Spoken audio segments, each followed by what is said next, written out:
തോമ്പക്കൽ diary ഫാമിൻ്റെ പുതിയൊരു വീഡിയോയിലേക്ക് ഏവർക്കും സ്വാഗതം. ഇന്ന് നിങ്ങളുമായിട്ട് ഈ വീഡിയോയിൽ കൂടെ ഷെയർ ചെയ്യാൻ ആഗ്രഹിക്കുന്നത് ഒരു കന്നുകുട്ടി. ഈ കിടാവിനെ നിങ്ങൾ കണ്ടു കാണുമായിരിക്കുമല്ലോ.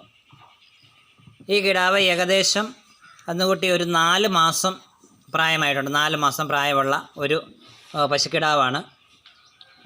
ഈ കിടാവിൻ്റെ ആഹാരക്രമത്തെപ്പറ്റിയും അതിന് കൊടുക്കുന്ന വിരമരുന്നിനെ പറ്റിയുമാണ് നിങ്ങളുമായിട്ട് ചർച്ച ചെയ്യാൻ ആഗ്രഹിക്കുന്നത്. ഒരു പശുക്കുട്ടി ഉണ്ടായി ഏകദേശം ഒരു 12-15 ദിവസമാകുമ്പോഴേക്കും ആദ്യത്തെ വിരമരുന്ന് നമ്മൾ കൊടുക്കുക. ആദ്യ വിരമരുന്ന് ഏകദേശം ഒരു 150 ഡോസ് 150 ഡോസിലുള്ള ഒരു ഗുളികയാണ് നമ്മൾ കൊടുക്കേണ്ടത്. അല്ലെങ്കിൽ ടീവാം എന്ന ഒരു ലിക്വിഡ് നമുക്ക് കൊടുക്കാവുന്നതാണ്. അത് കൊടുത്ത് ഏകദേശം 1 മാസമാകുമ്പോഴേക്കും നമ്മൾ അടുത്ത വിരഗുളിക കൊടുക്കുക. നമ്മൾ ഏറ്റവും വളരെയധികം ശ്രദ്ധിക്കേണ്ട ഒരു കാര്യം എന്താണെന്ന് ചോദിച്ചു കഴിഞ്ഞാൽ, ഈ ചെറിയ കന്നുകുട്ടികൾ ഉണ്ടായി കഴിഞ്ഞിട്ട് ഇവർ സാധാരണഗതിയിൽ പാല് കുടിച്ചുകൊണ്ടിരിക്കുന്ന പ്രായത്തിൽ ഓടിച്ചെന്ന് അവർ തള്ളമാരുടെ കൂട്ടത്തിൽ കൂടി കാലിത്തീറ്റ തിന്നാറുള്ള സ്വഭാവം കാണിക്കാറുണ്ട്. അത് നമ്മൾ വളരെയധികം ശ്രദ്ധിക്കുക. യാതൊരു കാരണവശാലും കറോ പശുക്കൾക്ക് കൊടുക്കുന്ന കാലിത്തീറ്റ യാതൊരു തരത്തിലും കന്നുകുട്ടി തിന്നുവാൻ അനുവദിക്കരുത്. അങ്ങനെ തിന്നു കഴിഞ്ഞാൽ കന്നുകുട്ടികൾക്ക് പെട്ടെന്നുള്ള വയറ്റിളക്കം ഉണ്ടാകാൻ സാധ്യതയുണ്ട്. വയറ്റിളക്കം ഉണ്ടാകുന്നത് അങ്ങനെയാണ്. ഈ വയറ്റിളക്കം ഉണ്ടാക്കിക്കഴിഞ്ഞാൽ അത് വളരെ ഡേഞ്ചറാണ്. അത് കുറയത്തില്ല. അത് കുറയാതെ കൊണ്ട് വന്ന് കിടാക്കൾ മരണപ്പെട്ടു പോകാനുള്ള സാധ്യത വളരെ കൂടുതലാണ്. ആയതിനാൽ നമ്മൾ ഏറ്റവും ശ്രദ്ധിക്കേണ്ട കാര്യം, കന്നുകുട്ടിക്ക് നമ്മൾ കാലിത്തീറ്റ കൊടുക്കുമ്പോഴേക്കും ഒന്നുകിൽ കന്നുകുട്ടി പരിപാലനത്തിനായി കിട്ടുന്ന കിടാക്കളുടെ കാലിത്തീറ്റ കൊടുക്കുക.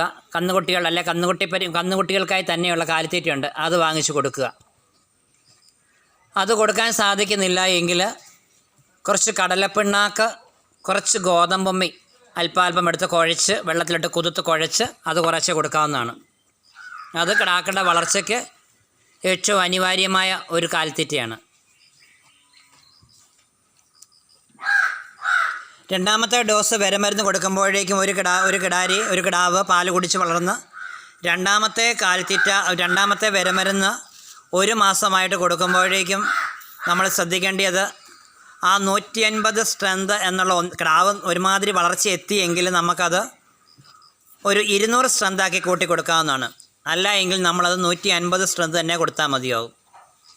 അതിനടുത്ത ശേഷം മൂന്നാമത്തെ വിരമരുന്ന് കൊടുക്കുമ്പോഴേക്കും ഒരു 300 സ്ട്രെങ്ത്, ഒരുമാതിരി വളർന്ന കിടാവാകുമ്പോഴത്തേക്ക് നമ്മളൊരു 300 സ്ട്രെങ്ത് അനുസരിച്ച് വേണം കൊടുക്കുവാൻ. 4-ാമത്തെ മാസം ആകുമ്പോഴേക്കും ഇന്നിപ്പോൾ ഈ കന്നുകുട്ടിക്ക് ഞാൻ കൊടുക്കുവാൻ വേണ്ടി വച്ചിരിക്കുന്ന വിരമരുന്ന് 400 സ്ട്രെങ്ത് വരുന്നതാണ്. 400 സ്ട്രെങ്ത്. ഞാൻ നേരത്തെ ഒരു വീഡിയോയിൽ പറഞ്ഞതുപോലെ തന്നെ നമ്മൾ പശുക്കൾക്കും കിടാക്കൾക്കും കിടാരികൾക്കും ഒക്കെ മറ്റും വിരമരുന്ന് കൊടുക്കുന്ന സമയത്ത് അതിൻ്റെ സ്ട്രെങ്ത് കുറഞ്ഞു പോയി കഴിഞ്ഞാൽ വിര ഭയങ്കരമായിട്ടും കൂടാൻ സാധ്യതയുണ്ട്. അങ്ങനെ വിര ഉണ്ടായി കഴിഞ്ഞാൽ അതുങ്ങളുടെ വയറെല്ലാം ഞാന്ന് ആകപ്പാടെ പ്രശ്നമായി. നമ്മൾ എന്ത് തീറ്റ കൊടുത്താലും അവർക്കത് ഗുണകരമാകത്തില്ല. അതുകൊണ്ട് നമ്മൾ കന്നുകുട്ടികളെ വളർത്തുമ്പോൾ ഏറ്റവും കൂടുതൽ ബുദ്ധിമുട്ട് അനുഭവിക്കുന്നത്, നമ്മൾ നല്ല രീതിയിൽ കൂടിയുള്ള തീറ്റയും കൊടുത്ത് പാലും കൊടുത്ത് വളർന്നു കഴിയുമ്പോഴേക്കും മിക്കവാറും കന്നുകുട്ടികൾ വളർന്നു വരുന്നത് നമ്മൾ കാണുന്നില്ല. ഈ കന്നുകുട്ടി വളർന്നു വരുന്ന ഓരോ ഭാഗങ്ങളും ഓരോ മാസം കൊടുക്കുന്ന അതിൻ്റെ വിരമരുന്നും നിങ്ങളെ ഞാൻ പരിചയപ്പെടുത്തി തരാം. ഇങ്ങനെ വിരമരുന്ന് കൃത്യസമയത്ത് കൊടുത്ത് കന്നുകുട്ടികളെ പരിപാലിച്ചാൽ മാത്രമേ നമ്മൾ ഉദ്ദേശിക്കുന്ന രീതിയിൽ കൂടെ, നമ്മൾക്ക് ആദായം കിട്ടുന്ന രീതിയിൽ കൂടെ ഒരു കന്നുകുട്ടി വളർച്ചയിലെത്തുകയുള്ളൂ. എങ്കിൽ മാത്രമേ അത് നല്ലൊരു ആരോഗ്യവതിയായ ഒരു പശുവായി തീരുകയുള്ളൂ. അതുപോലെ തന്നെ നമ്മൾ വളരെയധികം ശ്രദ്ധിക്കേണ്ട ഒരു കാര്യമാണ്, ഞാൻ നേരത്തെ ഒരു വീഡിയോയിൽ പറഞ്ഞൊരു കാര്യമാണ്, കന്നുകുട്ടികൾക്കുണ്ടാകുന്ന വയറിളക്കം. എന്തെങ്കിലും ഒരു കാരണവശാൽ ഒരു കന്നുകുട്ടിക്ക് ഒരു വയറിളക്കം ഉണ്ടായിട്ടുണ്ടെങ്കിൽ നമ്മൾ ഉടൻ തന്നെ അതിന് ചികിത്സിക്കണം. അത് വെച്ചുകൊണ്ടിരിക്കേണ്ട കാര്യമല്ല.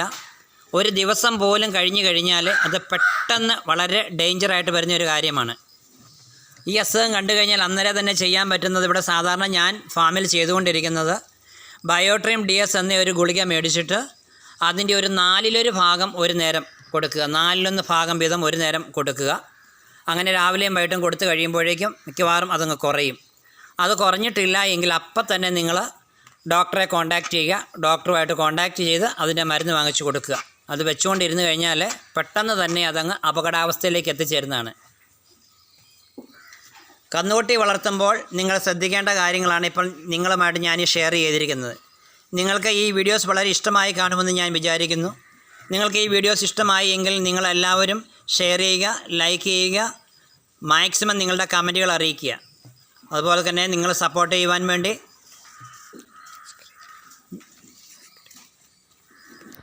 സബ്സ്ക്രൈബ് ചെയ്യുക.